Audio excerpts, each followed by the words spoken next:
Hello दोस्तों, मेरा नाम शोएब है और साथ में है अभिषेक। नमस्ते। नमस्ते। हर हफ्ते मैं और अभिषेक एक टॉपिक सिलेक्ट करते हैं, उस पर रिसर्च करते हैं और फिर कॉन कॉल में उस पर बात होती है। कोशिश ये रहती है कि कोई मीनिंगफुल और इम्पोर्टेंट टॉपिक लिया जाए, उस टॉपिक की कॉम्प्लेक्सिटीज को आसान भाषा में, बोलचाल वाली भाषा में, जैसे दोस्त आपस में बात कर रहे हो उस तरह से डिस्कस किया जाए। इस पूरी प्रोसेस में कभी कभी ऐसे टॉपिक्स भी सिलेक्ट हो जाते हैं जिनमें किसी को कोई इंटरेस्ट होता ही नहीं, जैसे कि farm bills and farmer protest. By the way, अगर आपको फार्म बिल्स वाले वीडियो में इंटरेस्ट है तो उसकी लिंक डिस्क्रिप्शन में और फर्स्ट कमेंट में रहेगी। अब वैसे तो वीडियो की स्टार्टिंग में इस टाइप की बातें मुझे करना नहीं चाहिए और ये बात भी मुझे बोलना नहीं चाहिए, लेकिन रिस्क लेकर बोल रहा हूं कि आज का जो टॉपिक है वो भी इस कैटेगरी में आ सकता है कि लोगों का उसमें इंटरेस्ट ना हो। आज बात हो रही है कोरोना वायरस वैक्सीन के बारे में।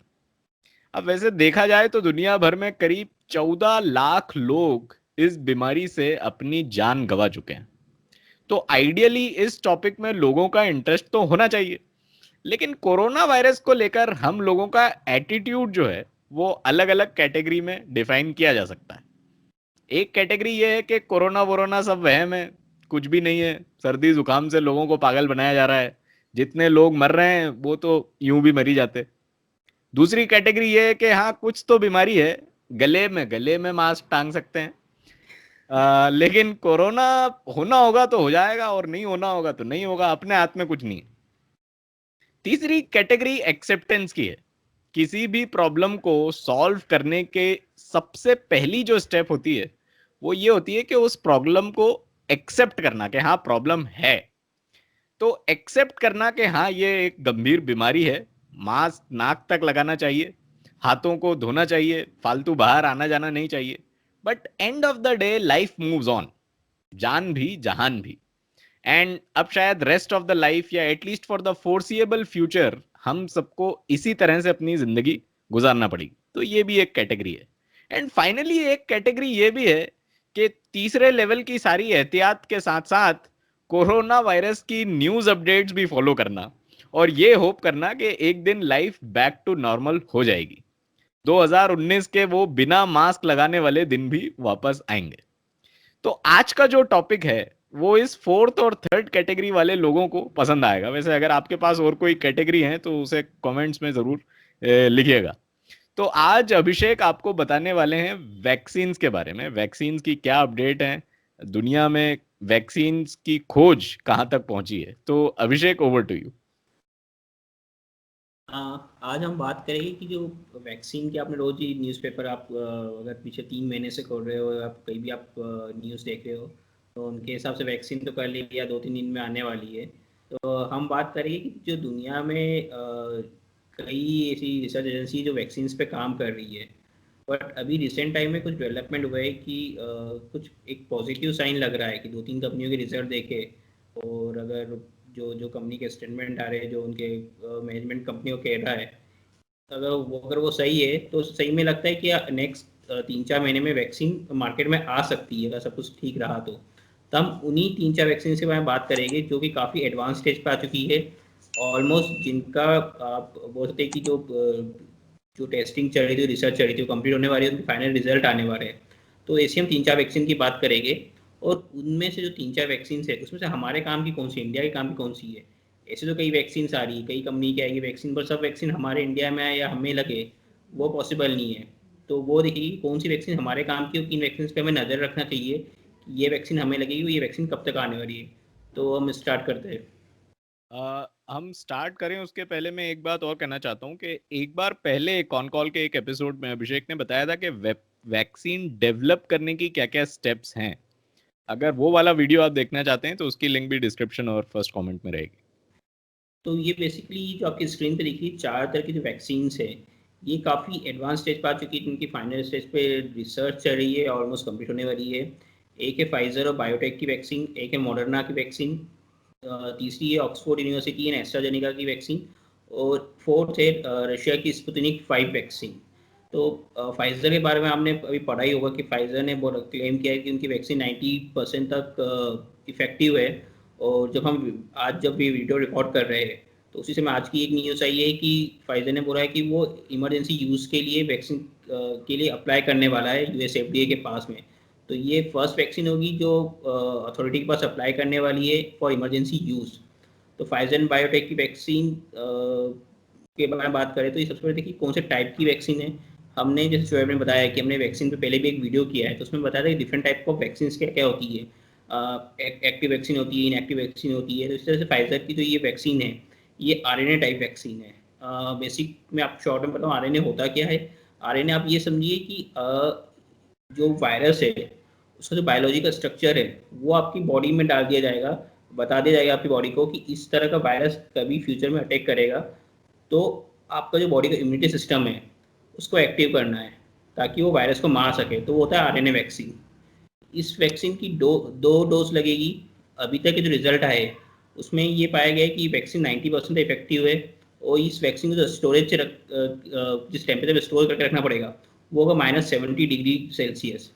ये जो -70 डिग्री सेल्सियस बहुत ही हाई एक टेम्परेचर है। मैं आपको बताऊंगा कि किस तरह से इसको मेंटेन करना बहुत मुश्किल है -70 को, मैं आगे जाके आपको बताता हूँ मैं। उसके बाद जो दूसरी वैक्सीन है वो मॉडर्ना की वैक्सीन है, ये भी एक आरएनए टाइप वैक्सीन है। इसकी भी 2 डोज लगेगी और अभी तक के रिजल्ट में ये सामने आया कि ये वैक्सीन 95% तक इफेक्टिव है। और इस वैक्सीन को -20 डिग्री पे आपको स्टोर करके रखना पड़ेगा। जो तीसरी वैक्सीन है वो ऑक्सफोर्ड यूनिवर्सिटी और एस्ट्राजेनिका की वैक्सीन है।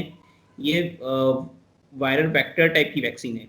या वायरल वेक्टर टाइप की वैक्सीन क्या होती है, इसमें बेसिकली आप जो वायरस है उसका एक जेनेटिकली मॉडिफाई वायरस या उससे मिलता जुलता वायरस बॉडी में आप डालते हैं ताकि आपकी बॉडी के इम्यूनिटी सिस्टम को ये पता चल सके कि इन फ्यूचर में कभी इस टाइप के वायरस अटैक करते हैं तो आपके इम्यूनिटी सिस्टम को एक्टिव करना है, उस वायरस को ख़त्म करना है।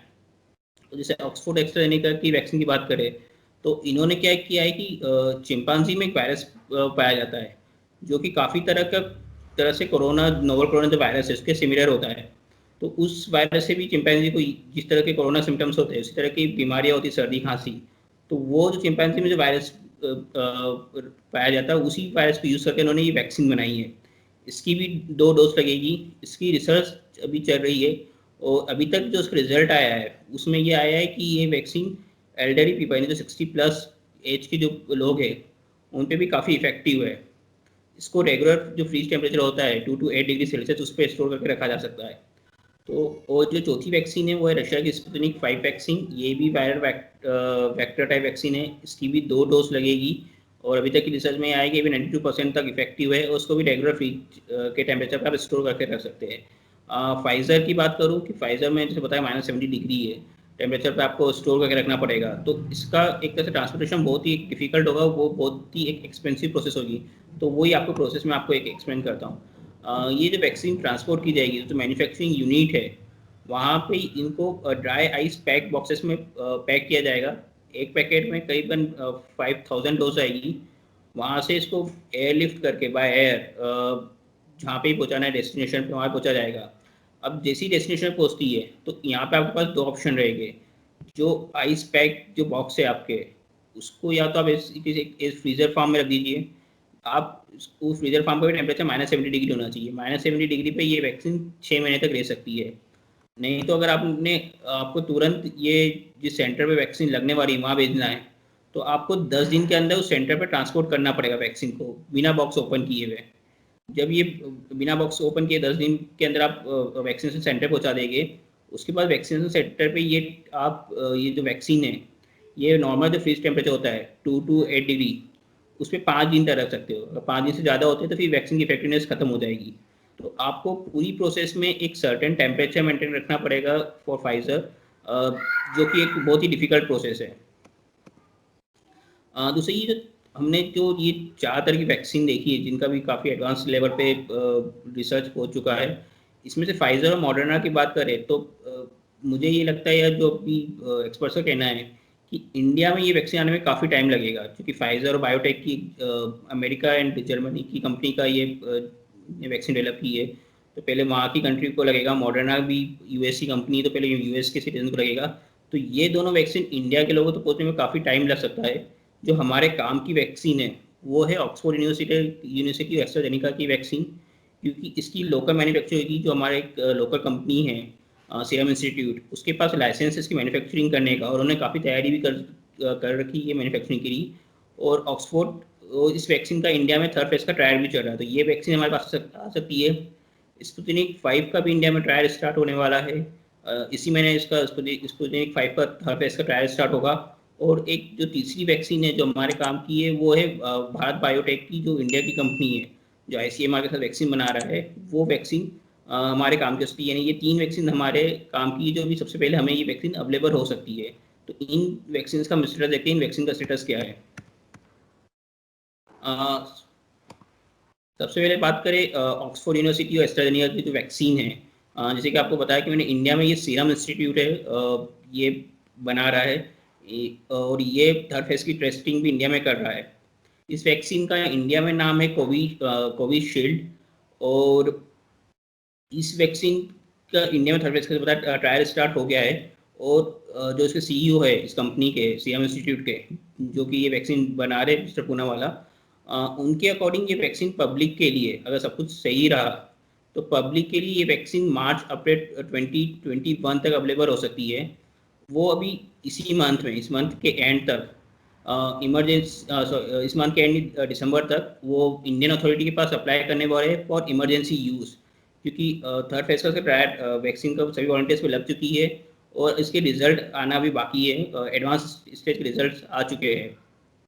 इस वैक्सीन की जो कॉस्टिंग हो सकती है अभी के हिसाब से, वो नॉर्मल पब्लिक के लिए 500 से 600 रुपये पर डोज के तक हो सकती है।